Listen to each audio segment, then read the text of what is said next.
ಇದೇ video ಸಾಕ್ಷಿಯನ್ನ release ಮಾಡಿದಂತ ಜನಾರ್ದನ್ ರೆಡ್ಡಿ ಸುದ್ದಿಗೋಷ್ಠಿ ವೇಳೆ ಈ ವಿಡಿಯೋವನ್ನ ಬಿಡುಗಡೆ ಮಾಡ್ತಾರೆ. ಅನಂತರದಲ್ಲಿ ಅದ್ರ ಬಗ್ಗೆ ಮಾತನಾಡಿದ್ದಾರೆ. ಬನ್ನಿ ನೋಡೋಣ. ಈಗ ತಾವೀಗ ಒಂದು ವಿಡಿಯೋ ಕೂಡ ರಿಲೀಸ್ ಮಾಡಿರುವಂಥದ್ದು. ಸೊ ಆ ವಿಡಿಯೋದಲ್ಲಿ ತಾವೇನು ಗಮನಿಸಿರುವಂಥದ್ದು ಸರ್? ಇಲ್ಲಿ ವಿಷಯ ಸ್ಪಷ್ಟವಾಗಿ ಏನಂದರೆ, ಸತೀಶ್ ರೆಡ್ಡಿ ಘಟನೆನೇ ಬೇರೆ. ಇಲ್ಲಿ 7:07 ಮುಗಿದಾಯಿತು. 9 ಗಂಟೆಗೆ ಭರತ್ ರೆಡ್ಡಿ ಏನು ಅವನ ಹಿಂಬಾಲಿಕರನ್ನ ಸಾವಿರಾರು ಮಂದಿನ ಹಾಕ್ಕೊಂಡು ಇಲ್ಲಿಗೆ ಮನೆ ಹತ್ರ ಬಂದರು. ಆ ವಿಷಯದಲ್ಲಿ ಆ ಗನ್ಮ್ಯಾನ್ಗಳು ಆ ರಾಜಶೇಖರನ ಹುಡುಗನ ಸುತ್ತೂರನ್ನೇ ಓಡಾಡ್ತಾ ಇದ್ದಾರೆ. ಅವರು, ನಾನು ನಿಮಗೆ ವಿಡಿಯೋ ತೋರಿಸಿದೆ.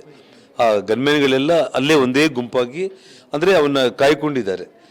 ಅಂದರೆ ಆ ಗಲಾಟೆಯಲ್ಲಿ ಯಾವುದೇ ಒಂದು ಕ್ಷಣ ಅವನ್ನ ಸಾಯಿಸಿಬಿಡಬೇಕು ಅಂತೇಳಿ. ಆದರೆ ಏನಾಯಿತು, ಆ ಹುಡುಗ ಲಾಠಿ ಚಾರ್ಜ್ ಆದ ತಕ್ಷಣ ಹಿಂತಿರುಗಿ ಓಡ್ತಾ ಇದ್ದಾನೆ. ಅವನು ಅಂದರೆ ಅವನು ಪ್ರಾಣ ರಕ್ಷಣೆ ಮಾಡ್ಕೊಳ್ಳೋದಕ್ಕೆಲ್ಲ, ಅಥವಾ ಲಾಠಿ ಏಟು ಪೊಲೀಸ್ ಒಬ್ಬ ಗ್ರೀನ್ ಶರ್ಟಲ್ಲಿರೋನು ಹೊಡಿತಾನೆ. ಹೊಡಿದ ತಕ್ಷಣ ರಾಜಶೇಖರ್ ಹಿಂದೆ ತಿರುಗಿ ಓಡ್ತಾನೆ. ಹೊಡಿದ ತಕ್ಷಣ ಬೆನ್ನ ಹಿಂದೆನೇ 4-5 ಅಡಿ ಕೂಡ ಡಿಸ್ಟೆನ್ಸ್ ಇಲ್ಲ, ಸ್ಟ್ರೈಟ್ ಅವೇ ಅವನ್ನ ಫೈರ್ ಮಾಡಿಬಿಟ್ರು ಗನ್ಮ್ಯಾನ್ಗಳು. ಅಲ್ಲೇ ಬಿದ್ದುಬಿಟ್ಟು ಅವನು. ಸೊ ಇನ್ನು ಇದಕ್ಕಿಂತ ಸ್ಟ್ರೈಟ್ ಅವೇ ಅವನು, ಇವಾಗ ನಾವು ನೀವು ಇಬ್ಬರು ಇದ್ದೀವಿ, ನನ್ನ ಆಪೋಸಿಟಲ್ಲಿ ನೀವು ನನ್ನ ಮೇಲೆ ಏನಾದರೂ ಮಾಡಲಿಕ್ಕೆ ಬಂದರೆ ನಾನೇನಾದರೂ ಮಾಡಿದರೆ ಅರ್ಥ ಇದೆ.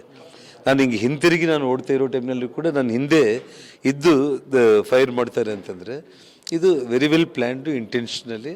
ಮತ್ತು ಯಾವುದೇ ಬೇರೆ ಜನಾಂಗದವರು ಡೆತ್ ಆದರೂ ಕೂಡ ರಾಜಕೀಯವಾಗಿ ಅವ್ನಿಗೆ ತೊಂದರೆ ಆಗುತ್ತೆ ಅಂತ ಹೇಳ್ಬಿಟ್ಟು ಒಬ್ಬ ಲಿಂಗಾಯತ ಅಥವಾ ಒಬ್ಬ ರೆಡ್ಡಿ ಈ ರೀತಿ ಇವ್ರು ಯಾರಾದರೂ ಡೆತ್ ಆದರೆ ಕಂಪ್ಲೀಟ್ ಇದನ್ನು ಡೈವರ್ಟ್ ಮಾಡೋಣ ಅಂತೇಳಿ ಹುಚ್ಚಾಟ ಮಾಡ್ಕೊಂಡ್ಬಿಟ್ಟು ಪ್ರೀ ಪ್ಲ್ಯಾನ್ಡ್ ಆಗಿಬಿಟ್ಟು ಒಬ್ಬ ಅಮಾಯಕನ್ನು ಕೊಲೆ ಮಾಡಿರೋಂಥದ್ದು.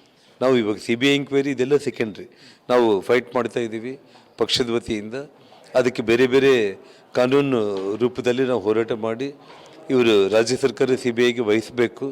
ಅವ್ರು ವಹಿಸಲಿಲ್ಲ ಅಂದರೆ ಏನು ಮಾಡಬೇಕು ಅನ್ನೋದು ಕಾನೂನು ಪ್ರಕಾರ ನಮಗೂ ಗೊತ್ತಿರುವಂಥದ್ದು. ಅದೆಲ್ಲದನ್ನು ಬಿಟ್ಟು ನಿಷ್ಪಕ್ಷಪಾತವಾಗಿ ಒಬ್ಬ ಶಾಸಕ ಈ ಕೊಲೆಯಲ್ಲಿ ನೇರವಾಗಿ ಭಾಗಿಯಾಗಿದ್ದಾನೆ. ಅವನ ಸಮಕ್ಷಮದಲ್ಲೇ ಈ ಕೊಲೆಯಾಗಿದೆ. ನೇರವಾಗಿ ಇಂಟೆನ್ಷನಲಿ ಉದ್ದೇಶಪೂರ್ವಕವಾಗಿ ಹಿಂತಿರುಗಿ ಓಡ್ತಾ ಇರೋಂಥ ಒಬ್ಬ ಹುಡುಗನನ್ನು ಹಿಂಬದಿಯಿಂದ ಅವರೇನು ಗುಂಡು ಹಾರಿಸಿದ್ದಾರೆ. ಇದರಲ್ಲಿ ಭರತ್ ರೆಡ್ಡಿನ ತಕ್ಷಣ ಇವತ್ತು ಅರೆಸ್ಟ್ ಮಾಡುವಂಥ ಒಂದು ಇದಕ್ಕೆ ಸರ್ಕಾರ ಮುಂದಾಗಬೇಕು. ಇಲ್ಲದೆ ಹೋದ ಪಕ್ಷದಲ್ಲಿ ಪಕ್ಷ ಮುಂದಿನ ಹೋರಾಟಗಳ ಬಗ್ಗೆ ನಾವು ತೀರ್ಮಾನ ಮಾಡ್ತೀವಿ. ಇಷ್ಟು ಜನದವರ ಮಾತಾಡೋದು ಅಂದರೆ ಈ ಗಲ್ಲಿಗೆ ಪ್ರಮುಖ ಕಾರಣ ಶಾಸಕರು ಅವ್ರು ಬಂದರೆ ಆಗಬೇಕು ಅನ್ನೋದಕ್ಕೆ ಒತ್ತಾಯ ಮಾಡ್ತಾ ಇದ್ದಾರೆ. ಕ್ಯಾಮ್ರಾ ಪರ್ಸನ್ ಮದನ್ ಜೊತೆ ವಿನಾಯಕ ಬಡಿಗಟ್ಟಿ, TV9 ಬಳ್ಳಾರಿ.